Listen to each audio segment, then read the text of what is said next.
Hello and welcome to another edition of Mailbag.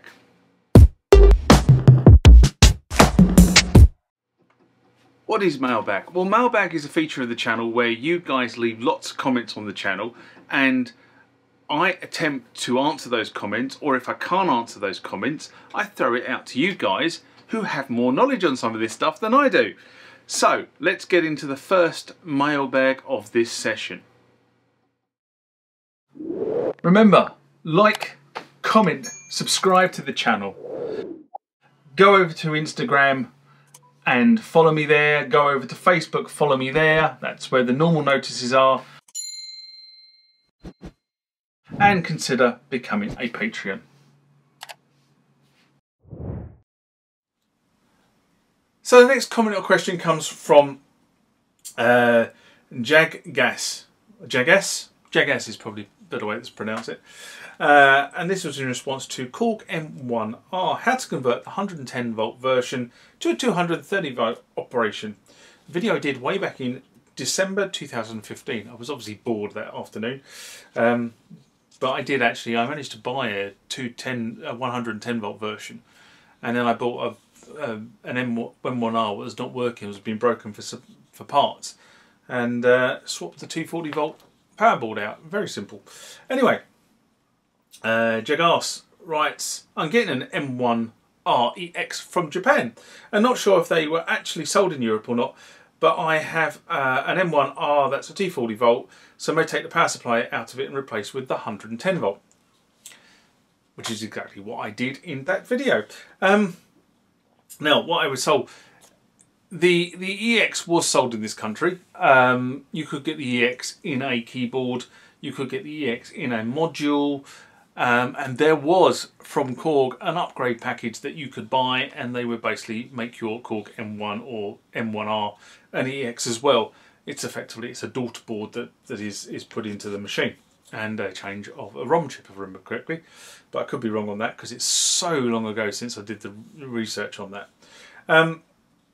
But there was an upgrade path. You could move from one to the other. Korg did do that, and they did the same with the T-Series. The only one that came out with the additional memory when the T-Series came out was the T1, and then they did bring out the T2 EX and T3 EX at some point in the future. But there was an upgrade path. You could actually take your T1 and get it moved to the EX, get the additional daughter board.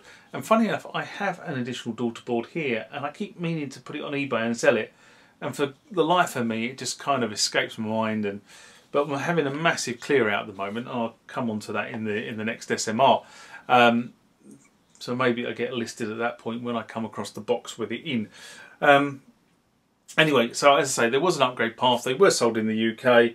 The power supply on the Korg M1R is the same power supply on the Korg M1R EX. So if you have a normal M1R like I did, which was I bought an M1R that was not, I bought an M1R that was not working, and I just scavenged the parts out of it, and the parts I couldn't use, I then sold on. I can remember somebody bought the chassis off me. So I sold the chassis, I stripped everything out of it and sold the chassis.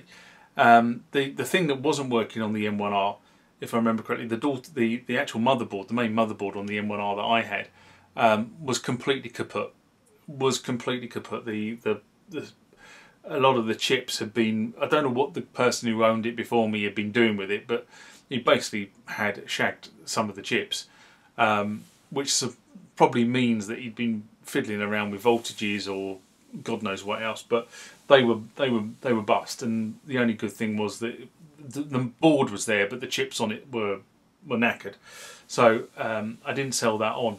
I think I gave that to somebody who said he wanted to repair it. But I actually sold the chassis. I can remember selling the chassis. Somebody came up to me and said, "Oh, it's a really clean chassis," and it was. It was a beautifully clean chassis.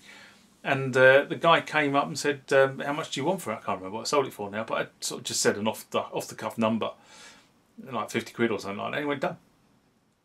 Bought it off me, cash in hand, done.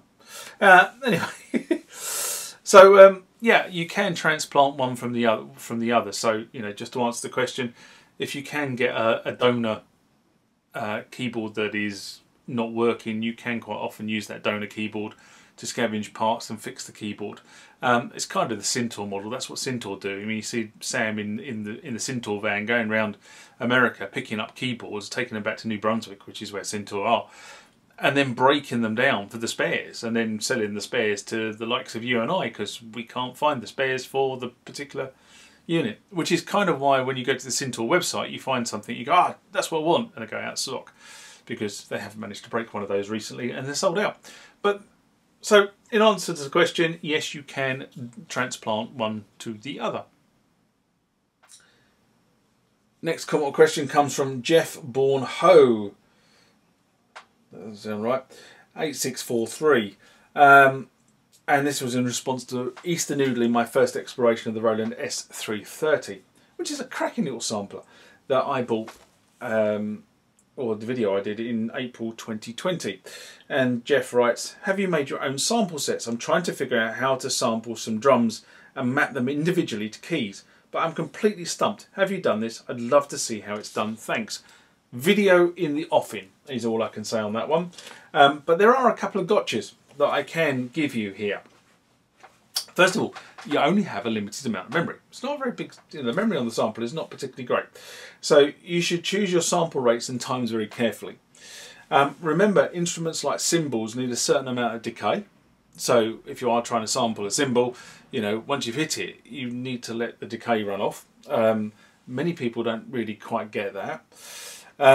Effectively, you sample the instrument. Let's say you sample the bass drum, then you edit the waveform, and in this case, you want to set it to one shot, press a key, and you get one kick, and then you assign the tone to and set a trigger key, and then you repeat this for the other instruments in the kit. And then what you do is you create a patch, and you add all the tones to the patch you created, and you create your drum kit. Now, I will, as I said, video to come in the new year, which is the new year because I'm recording this in the new year. So there is a video on this that is going to be done at some point, probably March time, I think.